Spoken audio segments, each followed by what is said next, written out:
Hello friends, मैं आशीष, मानवतावादी विश्व समाज के प्रचार प्रसारक। मैं आज श्री कृष्ण साई जी IPS DIG RAC से, जो मानवतावादी विश्व समाज के संचालक हैं, जिन्होंने युवा पीढ़ी को ये संदेश दिया कि अंधविश्वास मुक्त होकर वैज्ञानिक दृष्टिकोण की युक्ति को, परंपरागत धर्मविहीन, जातिविहीन, नस्ल भेद, इन सबको छोड़कर और मानवतावादी विश्व समाज के नैतिक मूल्यों के साथ आगे बढ़ने का अपना ये प्रमुख लक्ष्य दिया। तो मैं सर से आग्रह करता हूँ कि वो सर आपको गाइड करें और हमारी जो चल रही पीढ़ी और आने वाली युवा पीढ़ी को ये संदेश मिले कि जो अंधविश्वास है उसे त्याग कर हम लोग आगे बढ़कर वैज्ञानिक दृष्टिकोण से युक्ति को प्राप्त करें। तो मैं सर से आग्रह करता हूँ कि वो आप सबको गाइड करें और अपने बारे में भी कुछ बताएं। मानवतावादी विश्व समाज एक नई विचारधारा कह सकते हो। दुनिया में पहले विचारधाराएं आई हैं। ये जो परंपरागत धर्म विचारधाराएं हैं, जैसे हिंदू, मुस्लिम, सिख, ईसाई, जैन, बौद्ध, पारसी, ये विचारधाराएं हैं, लेकिन इनसे मानव जो सभ्यता संतुष्ट नहीं है। काफ़ी प्रयासों के बाद भी इनको लेकर के, धर्मों को लेकर झगड़े होते रहते हैं, जातियों को लेकर झगड़े होते हैं और अंधविश्वास में मानव सभ्यता डूबी हुई है। तो इसको एक ऐसी विचारधारा की जरूरत थी कि जो अल्टीमेटली जो सब चीज़ों को सुधार करके सही दिशा दे सके, मानवतावादी मतलब पूरी मानव सभ्यता। इस विचारधारा के तहत अंधविश्वास मुक्त, वैज्ञानिक दृष्टिकोण, परंपरागत धर्म विहीन, जाति विहीन, नस्ल विहीन, साहसी, शिक्षित, स्वस्थ और उच्च नैतिक मूल्यों वाले मानवतावादी विश्व समाज का निर्माण करना अपना प्रमुख लक्ष्य है। कि धीरे धीरे इस तरह का समाज हमको बनाना है। लक्ष्य का मतलब होता है धीरे धीरे इस दिशा में बढ़ना है। जब ये मतलब पूरी दुनिया अगर विज्ञानवाद पे आ जाए और नैतिकता पर आ जाए तो रूल और लॉ तो रहेगा, राज्य की व्यवस्था तो फिर भी रहेगी, लेकिन 80-90% लोगों को रूल ऑफ लॉ या राज्य की व्यवस्था की जरूरत नहीं पड़ेगी और उनमें आपस में झगड़े भी नहीं होंगे और शांतिपूर्ण से रह सकते हैं। तो दुनिया जब तक ये धर्मों में और जातियों में बटी रहेगी, ये धर्म और जाति आदमियों ने बनाई है, ये मैन मेड व्यवस्था है, तो जब तक इनमें बटी रहेगी तब तक वो एक नहीं हो सकती। तो ये एक तरह से कृत्रिम गुट है। धर्म में विश्व स्तर के गुट हैं, जातियाँ भारतीय स्तर के गुट हैं, तो इनको खत्म करना है। कई कहते हैं साहब शांतिपूर्ण लोग इनको रखते रहते, इनको रखते हुए शांतिपूर्ण नहीं रह सकते, क्योंकि जब गुट होगा तो गुटबाजी लाजमी है। जब गुटों को खत्म करेंगे तभी गुटबाजी खत्म होगी। इस तरह का समाज बनाने का लक्ष्य है। क्योंकि इसका एक बहुत बड़ा उद्देश्य ये भी है कि आदमी के शुरू से जिज्ञासा रही है कि ये सृष्टि कैसे बनी है, ब्रह्मांड कैसे बना, ये बहुत बड़ा मतलब शुरू से आदमी की जिज्ञासा रही। फिर उसी जिज्ञासा के तहत ये आया हो सकता है ये किसी ने बनाई हो, ईश्वर अल्लाह गॉड वगैरह की कल्पना दी गई तो ईश्वर ने, अल्लाह ने, गॉड ने बनाई।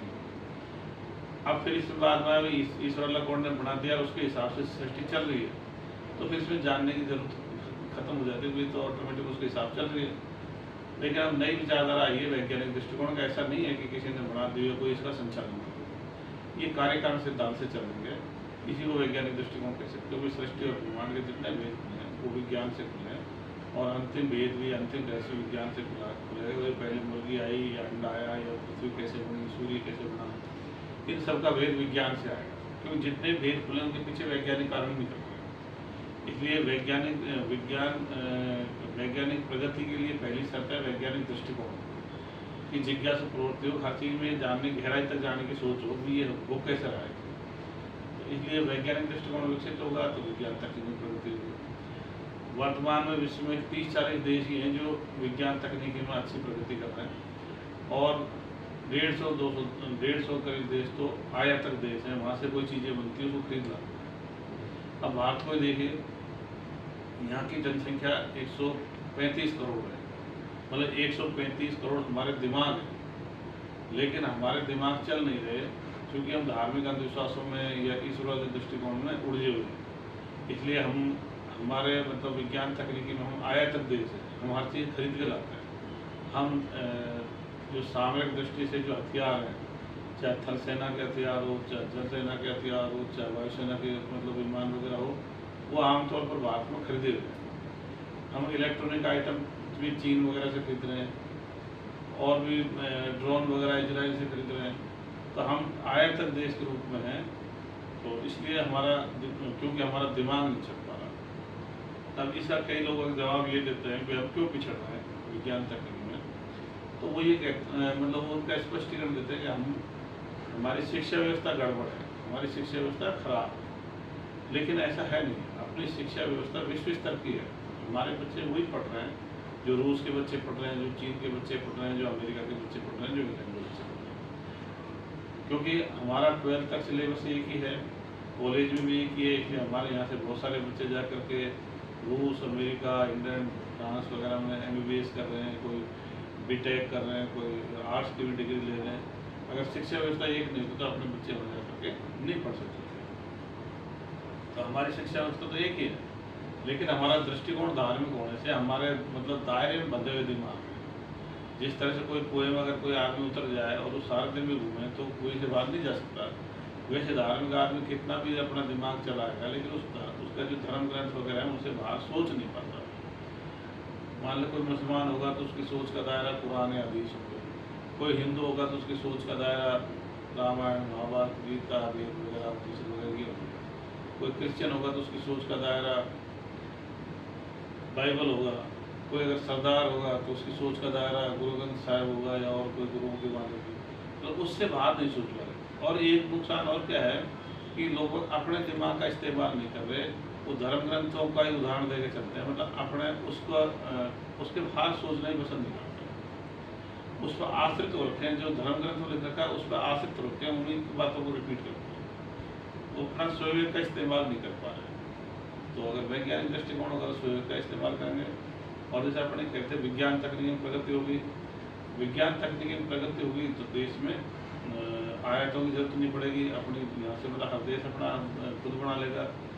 जितने भी विज्ञान तकनीकी जो चीज़ें हैं खुद बनाएगा तो उनका रोजगार बाहर मिल जाएंगे। अब इसमें कारण क्या हो रहा है, जो देश विज्ञान तकनीकी में पिछड़ रहे हैं उनमें आमतौर पर गरीबी ज़्यादा। कारण क्या है कि आज विश्व में हर टीवी, मोबाइल, सोशल मीडिया ये सब जगह पहुँच गया और अखबार वगैरह। तो हर देश का आदमी अच्छे से अच्छे संसाधनों का उपयोग करना चाह रहा है। अब संसाधन तो अच्छे उपयोग करना चाह रहा है लेकिन वो बना नहीं रहा, तो वो चीज़ें उनको खरीदनी पड़ रही, और खरीदनी पड़ रही तो आयात करना पड़ता, तो उन देशों का रोजगार बाहर जाता है। जो उदाहरण के तौर पर भारत में से राफेल विमान फ्रांस से अपन खरीदते हैं। एक राफेल विमान की कीमत 1500-1600 करोड़ रुपये है। तो 40 विमान खरीद रहे हैं तो उनका सौदा किया भारत की सरकार ने 59,000 करोड़ रुपये का। 59,000 करोड़ का रोजगार हमारा फ्रांस में चला गया। हमारे बच्चे बेरोजगार घूम रहे हैं, हमारे युवा बेरोजगार घूम रहे हैं। हमारा रोजगार ये विज्ञान तकनीकी पिछड़े होने से दूसरे देश में जा रहा है। हम डिफेंस मिसाइल सिस्टम रूस से खरीद रहे हैं लगभग 6 खरब रुपये की, तो हमारा 6 खरब रुपये का रोजगार कर गया, रूस चला जाएगा। हम 100 करोड़ की मिसाइल खरीद रहे हैं, 4500 करोड़ की मिसाइल खरीद रहे हैं, 100 मिसाइल 4500 करोड़ की 100 तोप खरीद रहे हैं, भारी तोप दक्षिण कोरिया से। तो 4500 करोड़ का रोजगार हमारा वहाँ चला गया, मतलब दक्षिण कोरिया चला गया। हम खरबों रुपये के हम इलेक्ट्रॉनिक आइटम चीन से खरीद रहे हैं तो हमारा रोजगार चीन चला गया। हमारे बच्चे तो सिर्फ प्रशासन वगैरह में भागीदारी है, उसके अलावा कोई उनका ज़्यादा वो नहीं रहेगा, और हमारे रोजगार बाहर से। इसलिए देश हमारे युवाओं की बेरोजगारी दूर करने के लिए और हमारे देश की गरीबी दूर करने के लिए हमको विज्ञान तकनीकी में तुरंत प्रभाव से बहुत तेज़ी से आगे बढ़ने की जरूरत है। क्योंकि जब बेरोजगारी होगी, जो आदमी बेरोजगार होगा वो गरीब होगा, और गरीब होगा तो गरीबी में जो दुख है वो सबको पता ही है। इसलिए देश की गरीबी मिटाने के लिए, देश की बेरोजगारी मिटाने के लिए हमको विज्ञान तकनीक में तुरंत प्रभाव से आगे बढ़ने की बहुत ज़्यादा जरूरत है। जब तक ये नहीं कर पाएंगे हमारे युवाओं को रोजगार नहीं मिलेगा। इस तरह के एक समाज बनाने का अपना प्रयास है। इसी तरह से अपने इसमें कहते हैं जो जाति व्यवस्था है भारत की, जैसे कई कहते हैं जाति व्यवस्था नहीं, अव्यवस्था जाति अव्यवस्था है। इसके तहत मतलब भारत वाले 4-5 हज़ार साल से बट गए और उसका कोई इनको रास्ता नहीं सूझ रहा, और सबके सभी इसको कोसते भी हैं। कोई इसमें मतलब ऊँच नीच छुआछूत से दुखी है इस जाति व्यवस्था में। कोई आदमी आरक्षण की वजह से भी दुखी है, साहब मेरे ज़्यादा नंबर थे, मुझसे दूसरे कम नंबर वाला पास हो गया।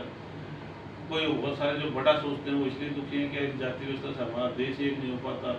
हमारा पहले भी देश एक नहीं था, जब कोई आरक्षण वगैरह नहीं था तब भी जातिगत व्यवस्था थी, तभी अपने एक नहीं थे। इसकी वजह से बाहर वालों ने हमको जीत लिया, हमको हज़ारों साल की गुलामी ले ली। यहाँ की गुलामी का इतिहास जैसे लोग आमतौर पर पढ़ सकते हैं, वे अपन मोहम्मद गोरी से चालू हुआ था 1192 से। उसके बाद में गुलाम वंश, खिलजी वंश, तुगलक वंश, सैयद वंश, लोधी वंश और मुगल वंश और अंग्रेज। और अंग्रेज भी कोई 1947 में युद्ध में आके नहीं गए, समझौते के तहत चले गए। ये हर कोई सोचता है कि हमारा देश इतना कमज़ोर क्यों रहा यहाँ, जबकि यहाँ 15-20 करोड़ की आबादी थी, वो 2-3 लाख की सेना लेकर के जीत जाता है इसको।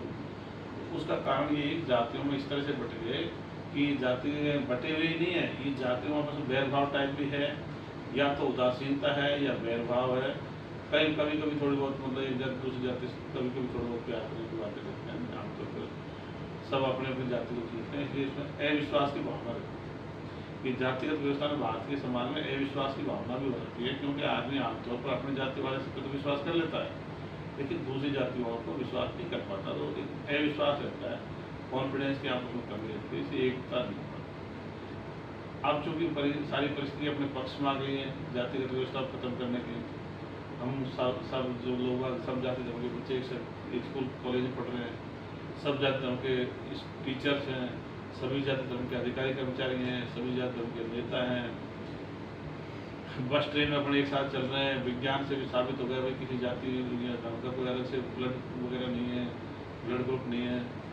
और हमको विश्व स्तरीय नॉलेज भी हो रखी है, अमेरिका में क्या हो रहा है, चीन में क्या हो रहा है, हम टीवी में अखबार में रोजाना देखते रहते हैं। तो ये सब चीज़ें अब ऐसी परिस्थिति बन रही हैं कि अब भारत की जातिगत व्यवस्था टूट सकती है, क्योंकि जब बहुत सारे लड़के एक साथ पढ़ते हैं तो उनमें आपस में दोस्ती भी होती है, कई में लव अफेयर भी होते हैं, कोई आगे शादियाँ भी होंगी। अब सारी की सारी परिस्थिति भारत में जातिगत व्यवस्था को तोड़ने के पक्षधर है। अब तो कुछ बहुत सारे लोगों को मतलब आगे आने की जरूरत है, कोई अभी इनकी जरूरत नहीं है, इसको खत्म किया जाए। तो इसलिए एक जातिगत व्यवस्था खत्म हो जाएगी। दूसरा अपने नस्ल भेद है, जो विश्व स्तर पर नस्ल भेद चलता है, वे अलग अलग नस्ल हैं, कोई गोरा है, कोई काला है, कोई मध्यम रंग का है, भौगोलिक कारण से जहाँ ज़्यादा गर्मी पड़ते हैं वहाँ के लोग गोरे हो जाते हैं, और जहाँ ज़्यादा गर्मी पड़ते हैं वो लोग काले हो जाते हैं, जहाँ ज़्यादा सर्दी पड़ती है वो लोग गोरे होते हैं। और जब मध्यम जलवायु है वहाँ के लोग, जहाँ समशीतोष्ण जलवायु है वहाँ के लोग मध्यम रंग के होते हैं।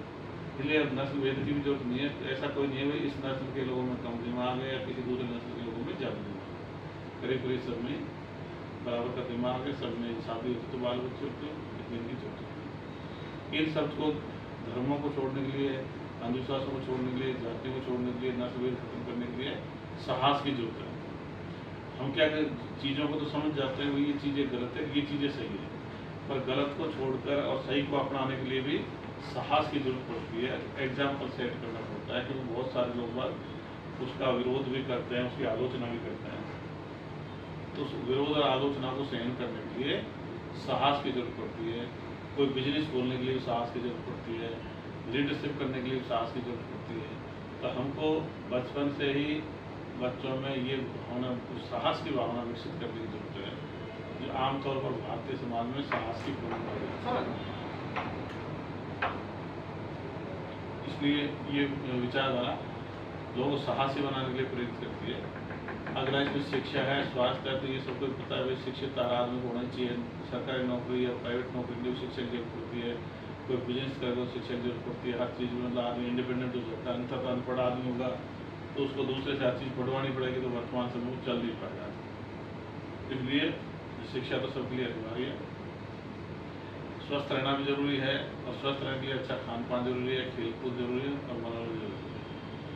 लेकिन ज़्यादा अब भारत में मतलब खेल कूदों को बढ़ावा देने की बहुत जरूरत है, क्योंकि अपना ओलंपिक वगैरह में देखते हैं भारत का स्थान बहुत काफ़ी पीछे रहता है। यहाँ 135 करोड़ की जनसंख्या है, लेकिन मेडल टैली में बहुत पीछे पिछड़ रहे हैं, क्योंकि यहाँ खेलों के प्रति प्रोफेशनल रवैया अपनाने की बहुत जरूरत है। हमारा जो बहुत सारा पैसा धार्मिक अंधविश्वासों में खर्च हो रहा है, उस पैसे को हम खेल कूदों का आयोजन में लगाते हैं, तो हमारा खेल कूद का स्तर काफ़ी सुधर सकता है। ये गांव गांव में जरूरत है। हमारे बच्चे चाहे लड़के हों चाहे लड़कियां हों, वो खेलने के लिए बहुत उत्सुक है, लेकिन खेल कूदों का आयोजन कराने की जिम्मेदारी उम्र में जो बड़े लोग आगे होती है उनको आना चाहिए, चाहे रिटायर्ड पर्सन है चाहे जो वर्किंग पर्सन है, उन लोगों को गाँव गाँव में खेल कूदों का आयोजन कराना चाहिए। उसके लिए अगर चंदा वगैरह इकट्ठा करना पड़े तो वो भी करना चाहिए। अगला पॉइंट इसमें है उच्च नैतिक मूल्य। उच्च नैतिक मूल्य की परिभाषा यही है कि शांतिपूर्ण सहअस्तित्व के लिए जो समझौते टाइप किए जाते हैं वो उच्च नैतिकता है। झूठ बोलना, बेईमानी करना, धोखाधड़ी करना, कपट करना और ब्लैकमेल करना, छुआछूत करना, लिंग भेद करना, अंधविश्वास फैलाना, ये सारी जो आते हैं नैतिकता के खिलाफ। एक दूसरे का सम्मान करना, सहयोग करना, नीडी पर्सन की मदद कर देना, और ये मतलब नैतिकता के पक्ष की बात है। तो हमको नैतिकता की जरूरत है, सच बोलना, इन चीज़ों की जरूरत है। इससे जो समाज बनेगा विज्ञानवाद को होगा, नैतिकता को होगा, और लोग स्वस्थ होंगे, साहसी होंगे, शिक्षित होंगे, तो जाति धर्म में नहीं बटे होंगे, नस्ल भेद में नहीं होगा। तो अपने एक तरह से ऐसा समाज बनेगा, उसकी ताकत का अपन तुलना इस तरह से कर सकते हैं कि एक सामान्य प्रकाश की पुंज होता है और एक लेजर का पुंज होता है। तो लेजर बीम या लेजर किरण होगी, एक सामान्य प्रकाश किरण होगी। सामान्य प्रकाश की किरण तो मान लीजिए वर्तमान समाज, और लेजर बीम मान लीजिए मानवतावादी विश्व समाज की विचारधारा से बना हुआ समाज। तो जो लेजर बीम में सामान्य के प्रकाश से कई हजारों गुना ज़्यादा पावर होती है, उसी तरह से अगर ये समाज विज्ञानवाद पे, नैतिकता पे, मानवतावादी विश्व समाज की विचारधारा पा गया तो विज्ञान तकनीक में बहुत ज़बरदस्त तेज़ी से प्रगति करेगा। सृष्टि ब्रह्मांड के रहस्य बहुत जल्दी जल्दी खुल जाएंगे, और हो सकता है आदमी कई दूसरे ग्रहों पर जा करके बच सकता है 10-20 साल में। ऐसी विचारधारा की जरूरत है। इस विचारधारा में जो अभिवादन के शब्द हैं वो भी ऐसा है कि चूँकि विश्व समाज है, तो इसमें अभिवादन के शब्द किसी व्यक्ति के नाम से, किसी जाति के नाम से, किसी धर्म के नाम वाले अभिवादन के शब्द नहीं चल सकते। जैसे मान लीजिए कोई राम नाम बोलेगा, अगला सलाम वालेकुम बोलेगा, अभिवादन में अनबन हो गई। कोई जय भीम बोलेगा और अगला जय माता जी बोलेगा, अभिवादन में अनबन हो गई। कोई राधे राधे बोलेगा, दूसरा बुद्धाय नमः बोलेगा, तो अभिवादन से अनबन चालू हो गई। तो ये विचारधारा कहते हुए ऐसे अभिवादन की जरूरत नहीं है। इसमें जय मानवता, जय नैतिकता, जय विज्ञान, नमस्कार, प्रणाम, गुड मॉर्निंग, गुड इवनिंग, इस तरह के जो अभिवादन के शब्द हैं वो काम में ले सकते हैं। हेलो वगैरह ऐसे शब्द काम में लेंगे तो वो सब कुछ स्वीकार्य हो सकते हैं। अन्यथा व्यक्तिवादी जो अभिवादन के शब्द दूसरा, धर्मवादी या व्यक्तिवादी या जातिवादी शब्द दूसरा स्वीकार नहीं कर पाता, और वो एक दूसरे को मतलब अपनी अलग से पहचान से अणबण होगी, बजाय से एकता नहीं करेगी। ये विचारधारा और इसका मकसद ये भी है कि भाई सबके दिमागों को खोल देना, क्योंकि अभी लोगों का दिमाग खुले हुए नहीं है। वो कोई धर्म की ग्रंथ से या कोई महापुरुष का उसी को रिपीट करते हैं भारत में, अपनी तरफ से कुछ नहीं करते। हम ये चाहते हैं महापुरुष वगैरह रहे हों चाहे कोई रहे, उनको इतना दर्जा देना चाहिए जितना एक वैज्ञानिकों का होता है। उसके बारे में किताबों में पढ़ाया जाना चाहिए, उसके बारे में जानकारी होनी चाहिए। लेकिन ये पूजा करना, फिर उनकी मूर्ति वगैरह लाना, फिर उनको भगवान का दर्जा उसको ले जाना, इसकी जरूरत नहीं है। इससे फिर वही पुरानी परिपाटी रिपीट होती है। ये विचारधारा जैसे जैसे फैलेगी वैसे ही लोगों को में संतुष्टि का स्तर बढ़ता जाएगा, और मुझे पूरा विश्वास है क्योंकि इस विचारधारा में सब चीज़ें हैं, तो इसको भारत नहीं पूरी वर्ल्ड भी अपनाएगा। इसमें समय लग सकता है, लेकिन इसमें तो जल्दी करने की हो तो जो भी इसकी जो पोस्ट लिखी जाती हैं, जो इसको सुनता है, अगर उसको ज़्यादा से ज़्यादा सोशल मीडिया पे शेयर करें, ज़्यादा से ज़्यादा इस पर चर्चा करें, ये चीज़ें जल्दी पहुँच सकती है। क्योंकि ये एक्स्ट्रा मतलब एक तरह से अल्टरनेट है, जो वर्तमान चल रहा है उससे अलग है।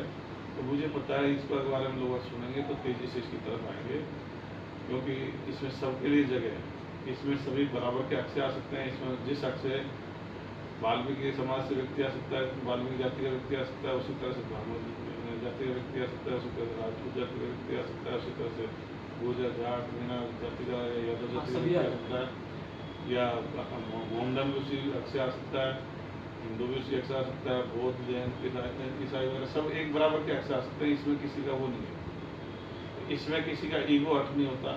अन्यथा तो एक धर्म से दूसरे धर्म में जाता है उसका ईगो हर्ट होता है, वो तो एक कुएं से निकले दूसरे में टूट पड़े। तो इसमें सब कुओं से निकलो और समतल मैदान में रहो। वो तो कुएं की तरह हैं, ये मैदान की तरह है, तो भाई सब कुओं से निकल के बाहर डोलो आराम से, और उनमें कुएं अपने अपने कुएं में रहो। तो ये सब कुएं में से बाहर निकाल करके समतल मैदान में लाने के लिए है। तो मित्रों, ये श्रीमान किशन साई जी सर ने जो मानवतावादी विश्व समाज के बारे में जो चर्चा की है, तो आप सभी से यही है कि सोशल मीडिया पे जो आप फोटोज़ वगैरह अपडेट करते हो, उसके बजाय ये जो मानवतावादी विश्व समाज, अंधविश्वास मुक्त, वैज्ञानिक दृष्टिकोण युक्त